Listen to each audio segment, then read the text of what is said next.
C'est un nouveau coup porté aux plus pauvres dans le pays. Le projet de loi contre la fraude sociale et la fraude fiscale vient d'être adopté cet après-midi en première lecture par l'Assemblée nationale. 363 voix pour et 194 contre. Les discussions autour du texte ont cristallisé l'opposition gauche-droite dans la représentation nationale. D'un côté, le PS, les communistes, les écologistes et les insoumis ont voté contre. De l'autre, les macronistes, la droite républicaine et l'extrême droite se sont prononcés en faveur de cette loi. Chaque année, la fraude sociale coûte 14 milliards d'euros à l'État. La fraude fiscale cause, quant à elle, 80 à 120 milliards d'euros de pertes annuelles de recettes.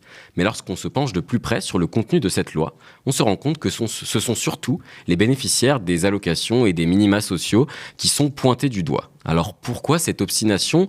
Quelles seront les conséquences de cette nouvelle loi ? On en parle tout de suite avec Sandra Demarque, secrétaire nationale du syndicat Solidaires Finances Publiques, et Anne-Marie De Pasquale, déléguée nationale d'ATD Quart Monde. C'est le deuxième entretien de cette édition de Toujours Debout.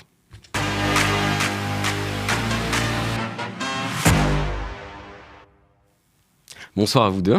Bonsoir. Merci d'avoir accepté notre invitation sur le plateau du Média. Alors, pour commencer, est-ce que vous pensez que ce projet de loi il va permettre de lutter efficacement contre la fraude sociale et la fraude fiscale ? Alors non, elle va surtout permettre la chasse aux plus pauvres. Et c'est pas une loi anti-fraude fiscale, si je peux me permettre. C'est vraiment une loi contre les plus pauvres, puisque vous l'avez dit en introduction, la fraude sociale, c'est 13 milliards. Dont quand même les 2 tiers, c'est la fraude due aux employeurs. En particulier, c'est 7 milliards de fraude aux cotisations sociales suite au travail dissimulé et au détournement de l'auto-entrepreneuriat. Et la fraude fiscale, c'est entre 80 et 100 milliards d'euros par an.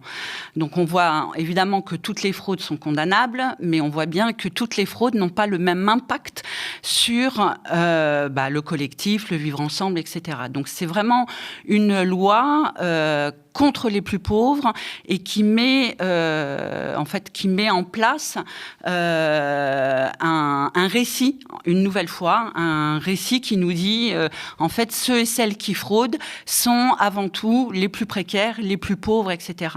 Et on oublie dans le même temps que 13 000 millionnaires en France, sans frauder, avec le système actuel, avec les lois fiscales qui le permettent, ne payent 0 impôt sur le revenu.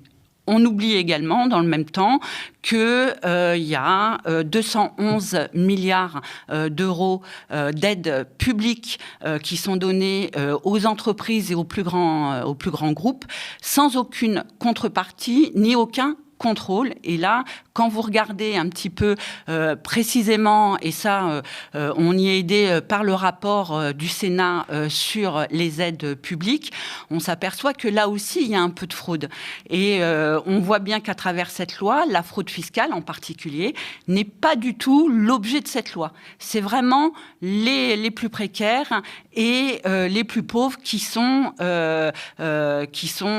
montrés du doigt et comme si c'était eux les plus gros fraudeurs. Anne-Marie De Pasquale, à ATD Quart Monde, vous travaillez beaucoup aussi de cette question-là. Vous partagez le même constat ? Oui, je pense que même on peut dire que ce qui est montré, c'est pas seulement que ceux qui fraudent sont les bénéficiaires des prestations sociales, c'est que ceux qui sont bénéficiaires de prestations sociales sont des fraudeurs.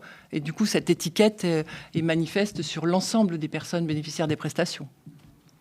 Quels sont les volets les plus importants de la loi pour vous, ceux qui vous inquiètent le plus ? On peut parler du fait qu'une suspicion entraîne des suspensions et qu'on n'est plus du tout dans un régime de confiance. On passe sous le régime de soupçon. Il n'y a aucun accompagnement, aucune confiance qui est faite et on a directement des sanctions qui vont entraîner davantage de précarité, qui vont entraîner davantage de non-recours. Et je rappelle qu'il y a plus de 33% de personnes qui devraient être bénéficiaires de minima sociaux, de RSA et qui ne font pas appel aux droits qu'ils ont. Alors pour diverses raisons, mais parce que c'est bien compliqué. On va aggraver ce non-recours, on va aggraver l'entrée dans la très grande pauvreté, on va aggraver les expulsions locatives. Et quand on n'a plus d'argent sur le compte, on est suspendu aussi de nos abonnements Internet et de tout ce qui permet de se reconnecter à ses droits. Donc on rentre dans un cycle infernal. Alors, je précise simplement que la suspicion dont vous parlez, donc c'est l'article 28, et ça permettra à France Travail de suspendre pendant 3 mois les allocations d'un bénéficiaire, sans preuve en fait. Sans aucune preuve, sans aucun contrôle, par suspicion et a priori, malgré certains questionnements à l'Assemblée pour savoir quels étaient les critères définis pour choisir aucune réponse du gouvernement. Donc c'est un peu au doigt mouillé et on s'aperçoit d'ores et déjà, ici ou là, que sur les allocations sociales, etc., les départements font un peu comme ils veulent et ça va sans doute accentuer aussi les disparités dans les différents départements et donc les inégalités de traitement. Donc cette loi, en fait, elle est pour Solidaires Finances Publiques, mais sans doute pour un certain nombre d'associations, extrêmement grave et elle complète en fait ce qui est en train de se passer. Tout à l'heure, vous nous avez montré un reportage sur la loi sûre et qui parlait de loi de justice à 2 vitesses. On est là aussi dans une société de plus en plus à 2 vitesses, où les plus riches, les plus fortunés sont protégés, parce que clairement, ils sont protégés par ce gouvernement, mais pas simplement par l'extrême droite aussi, qui a joué un rôle assez important pour tout à l'heure, on en parlera plus. Et donc, c'est les plus pauvres aujourd'hui qui sont montrés du doigt et qui sont pénalisés sur un certain nombre de choix faits par ce gouvernement. Alors justement, le projet de loi, théoriquement, c'est un projet de loi contre la fraude sociale et la fraude fiscale. Dans les faits, la majeure partie des articles de la loi concernent la fraude sociale. Est-ce que vous avez l'impression que le gouvernement se trompe d'ennemi ou alors au contraire qu'il a très bien ciblé les personnes qui voulaient stigmatiser ? Alors de son point de vue, je pense qu'il ne se trompe pas d'ennemi. De notre point de vue, il se trompe d'ennemi, évidemment, puisque ce sont toujours la même chose. On ne donne aucun moyen, par exemple, à la Direction générale des finances publiques pour pouvoir réellement lutter contre la fraude fiscale. On subit encore, avec la loi de finances qui a été votée on subit encore 550 nouvelles suppressions d'emplois qui donc se cumulent. Depuis 2008, l'administration des finances publiques a perdu plus de 30 000 emplois, dont plus de 4 000 rien que dans la sphère du contrôle fiscal. Voilà. On nous supprime des moyens humains, on nous donne pas les moyens légaux non plus pour lutter contre cette fraude fiscale, contre l'évasion fiscale, mais y compris tout est fait pour aider les plus riches à bénéficier et à être les seuls bénéficiaires du système. Anne-Marie de Pasquale, au niveau d'ATD Quart Monde, vous aussi, vous avez l'impression qu'il y a une espèce de stigmatisation des personnes les plus pauvres ? Ah bah complètement, c'est ce que je vous ai dit tout à l'heure. Effectivement, les pauvres sont des fraudeurs, les pauvres sont des profiteurs et on les sanctionne sur des montants qui sont des montants de survie parce que faut quand même suivre un parcours du combattant pour bénéficier de minima sociaux quand on est dans le besoin. Et à partir de là, ces minima, ils ne sont pas suffisants pour survivre. Donc ce qui est quand même complètement injuste. Il y a quand même des avancées en termes de lutte contre la fraude fiscale ou pas du tout dans la loi, selon vous ? Non. Donc c'est vraiment juste un faux nez en fait pour cacher une volonté de s'attaquer aux plus pauvres. Alors nous, totalement. Et nous, on regarde un peu de près quand même dès qu'ils parlent de fraude fiscale, etc. Et cette loi, c'est comme s'il n'existait rien, enfin rien d'autre. Rien n'est mis en place pour lutter réellement contre la fraude fiscale, et y compris pour sanctionner les fraudeurs.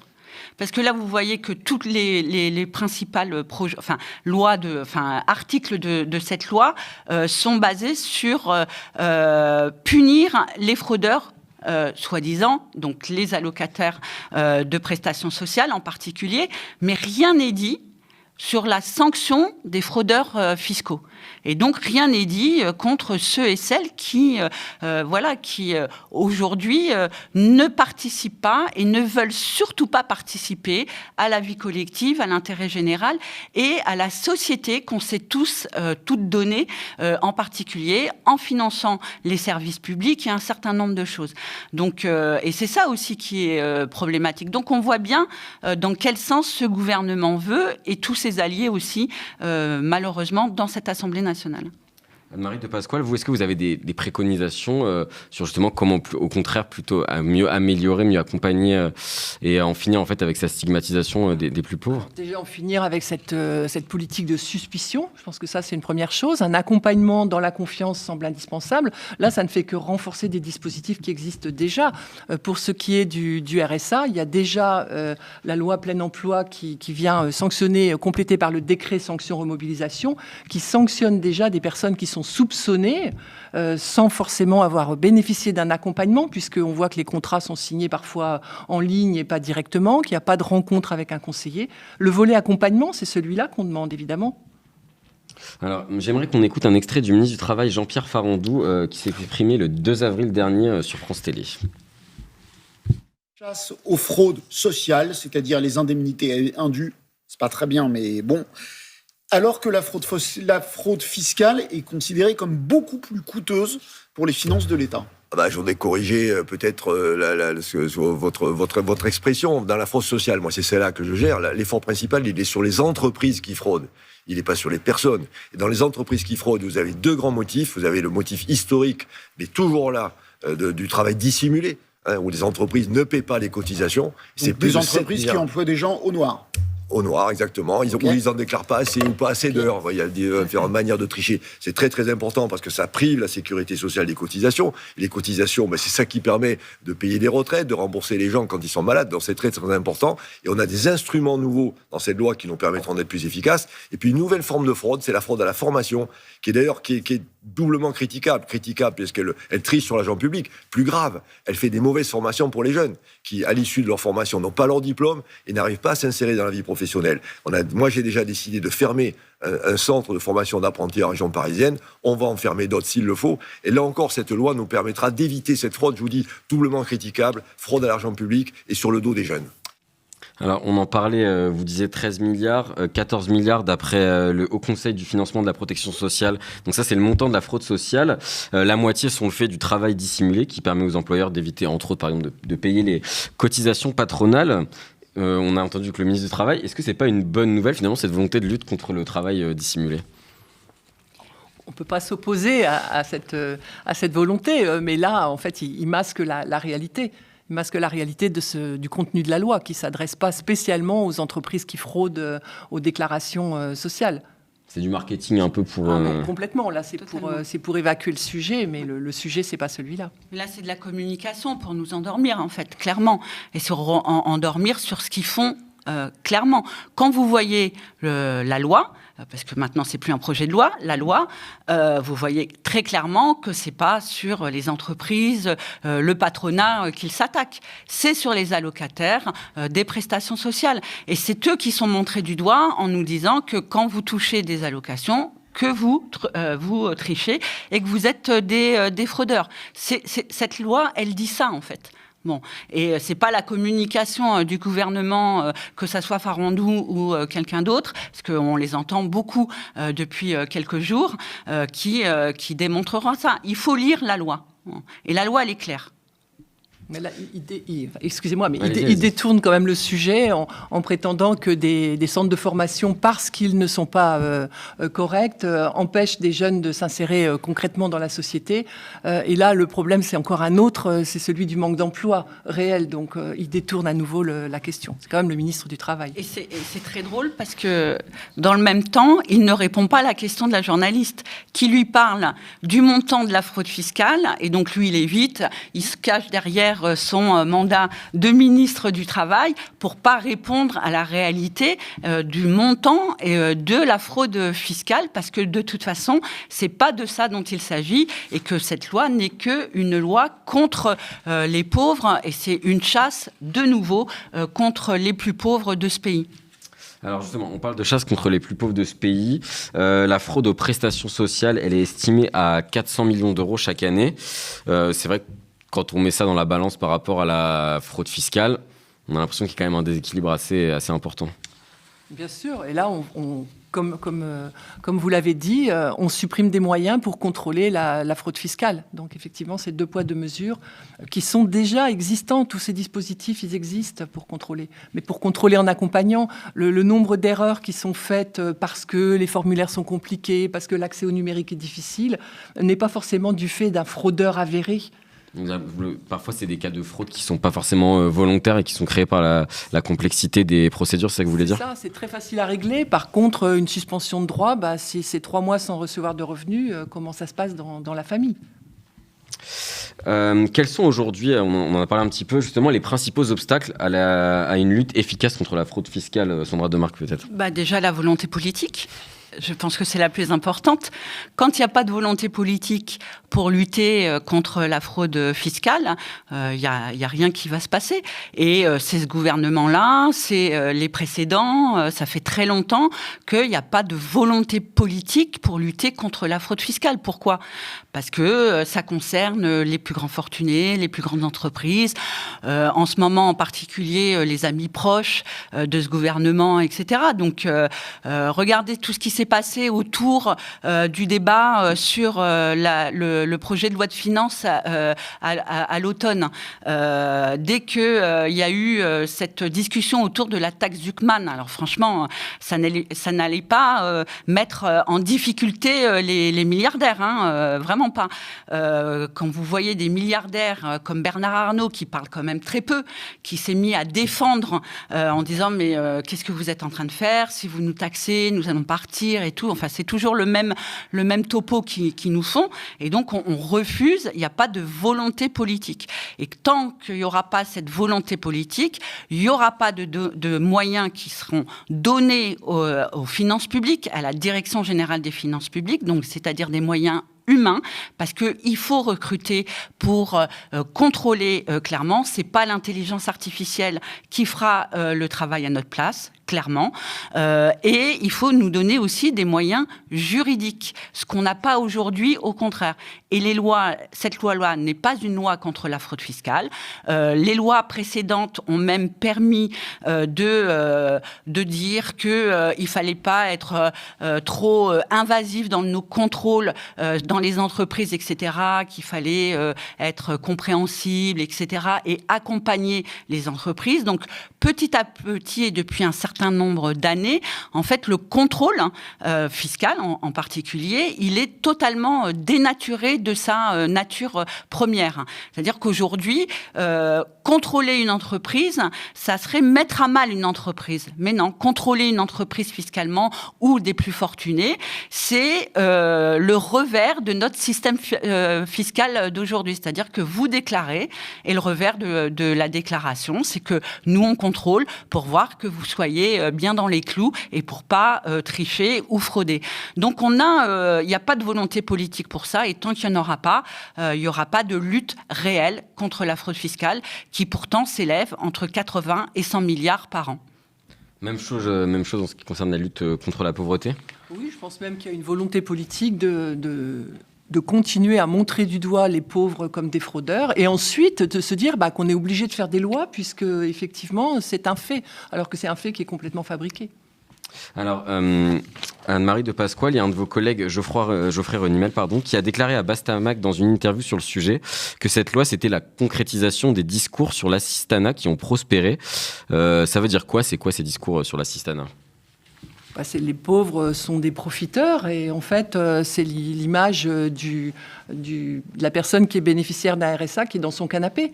En fait, classique, alors que le non-recours, je vous l'ai dit tout à l'heure, 33% des personnes qui n'ont pas recours au RSA. Donc, effectivement, c'est la suite de la loi plein emploi et du décret sanction. C'est la suite de la loi Kasbarian qui, soi-disant, est là pour empêcher les squats, alors qu'il y a 30 000 expulsions locatives qui se sont passées cette année en hausse de 25%.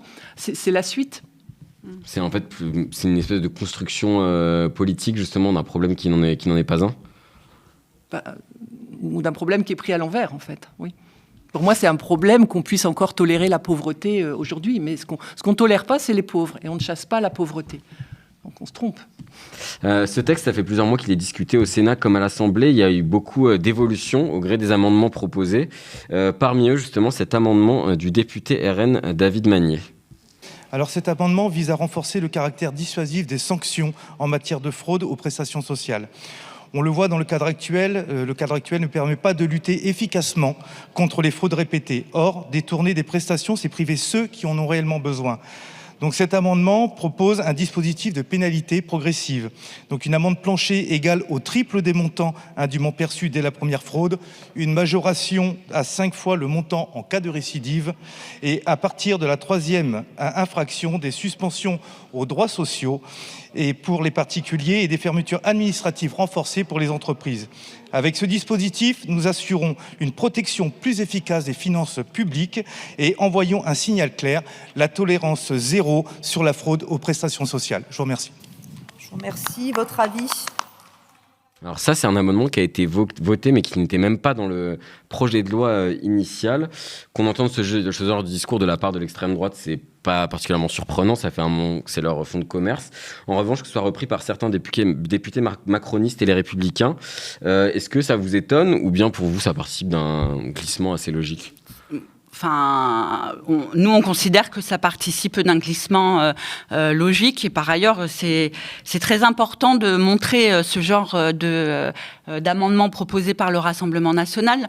Comme ça, tous ceux et toutes celles qui peuvent penser que le Rassemblement national, quand on est pauvre, précaire, etc., sera la solution à leurs problèmes. En fait, là, ça démontre clairement que le Rassemblement national, en fait, il gouvernera et contre les pauvres et pour toujours les plus riches, parce que ils ont zéro tolérance pour les fraudeurs sociaux, hein, c'est ce qu'ils viennent de dire.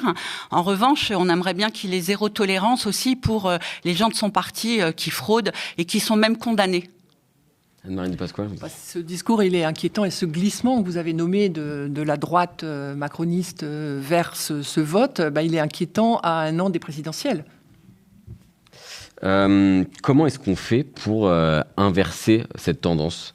Est-ce qu'il y a des moyens, même arrêter d'écartement, est-ce que vous réfléchissez à cette question de comment on arrive à renverser en fait toutes ces idées-là qui sont de plus en plus ancrées, on le voit du coup même dans les comportements aussi des électeurs et de ce que les gens pensent en fait finalement des pauvres. On a beaucoup travaillé sur la maltraitance institutionnelle, qui là s'incarne complètement dans les décisions qui sont en train d'être prises et qui est prise souvent contre le gré des agents eux-mêmes. Il faut le souligner. Je fais vraiment une différence entre les lois et les décisions et les personnes. Alors ce qu'on a vraiment travaillé, c'est repartir sur un accompagnement basé sur la confiance et des moyens qu'on mettrait vraiment sur quelque chose qui se passe au niveau de la confiance. Ça changerait déjà les choses. Ne pas supprimer des droits si on soupçonne une sanction, mais peut-être convoquer la personne et puis lui dire est-ce que là, il n'y a pas quelque chose que vous n'avez pas su faire Voilà, entrer dans un dialogue de confiance, ça c'est une chose qui est simple à faire quand un agent n'a pas 200 personnes dans son portefeuille, comme on dit, à contrôler. Donc c'est aussi remettre des moyens, j'imagine, dans les actions de prévention plutôt que de punition et de répression. Oui, je ne pense pas qu'il y ait seulement l'administration financière et fiscale qui soit en train de pâtir des suppressions de postes de finances publiques, enfin de moyens publics. Sandra Demarque, peut-être justement là-dessus. Oui, il faudrait évidemment renforcer les services publics, mais aussi peut-être rappeler quelle société on s'est donnée, en fait, comment on l'a construite et pourquoi, après 1945 entre autres, mais pas seulement. C'est de se dire que y a la notion d'égalité, ce que ça veut dire, etc. Enfin, repartir sur des bases qui sont sans doute perdues pour un certain nombre de personnes et peut-être aussi rappeler à quoi sert pour nous l'impôt, et parce que aussi on entend souvent dire que l'impôt en fait c'est quelque chose de mal, etc., qu'on est trop imposé dans ce pays, etc., alors que l'impôt en fait c'est notre richesse commune, elle permet des choses pour le collectif et donc tout le monde devrait y participer, et en particulier ceux et celles qui évitent l'impôt, soit de façon légale, soit de façon totalement illégale. Donc rappeler ça, et peut-être aussi avoir, ça c'est un petit clin d'œil pour le média, mais avoir peut-être plus d'émissions de fond qui ne répètent pas simplement les propos gouvernementaux et autres. Merci beaucoup à vous deux d'avoir été avec nous sur le plateau du Média pour parler de ce sujet. Donc, je rappelle, Sandra Demarque, vous êtes secrétaire nationale du syndicat Solidaires Finances Publiques et vous, Anne-Marie de Pasquale, vous êtes déléguée nationale d'ATD Carmont. Merci beaucoup pour votre présence ce soir. Merci.